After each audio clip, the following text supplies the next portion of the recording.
ஒரு நாள் இயேசு எரிகோ ஊருக்கு வந்தார். அங்கே சகேயு அண்ணன் இருந்தார். அவர் ஒரு குள்ளன். அவர் பணம் வசூலிக்கும் வேலை செய்தார். அதனால் மக்களுக்கு அவரை பிடிக்காது.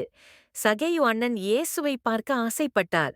ஆனா ஜனக்கூட்டம் அதிகமாய் இருந்ததால பார்க்க முடியலை. ஏனென்றால் அவர் குள்ளன்.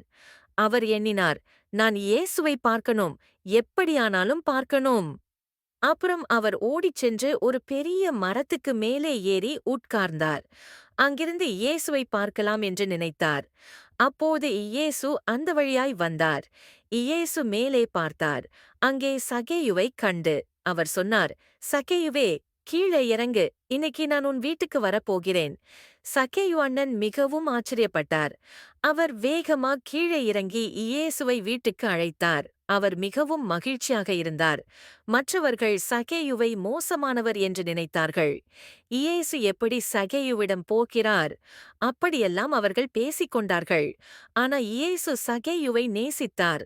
சகேயு அண்ணன் இயேசுவிடம் சொன்னார், ஐயா, நான் ஏழைகளுக்கு பணம் கொடுப்பேன். யாரிடமாவது தவறா எடுத்த பணத்தை நான் 4 மடங்காக திருப்பிக் கொடுப்பேன். அப்பொழுது இயேசு சொன்னார், சகேயுவே, இன்றைக்கு உன் வீட்டுக்கு மகிழ்ச்சி வந்தது. நீ நல்லவன். நான் எல்லாரையும் நேசிக்க வந்தேன். அப்படியே சகேயு அண்ணன் இயேசுவை பார்த்து மகிழ்ச்சியாக ஆசீர்வாதம் பெற்றார். சகேயு வீட்டுக்குள் இயேசு வந்ததால் அவர் வாழ்க்கை மாறினது.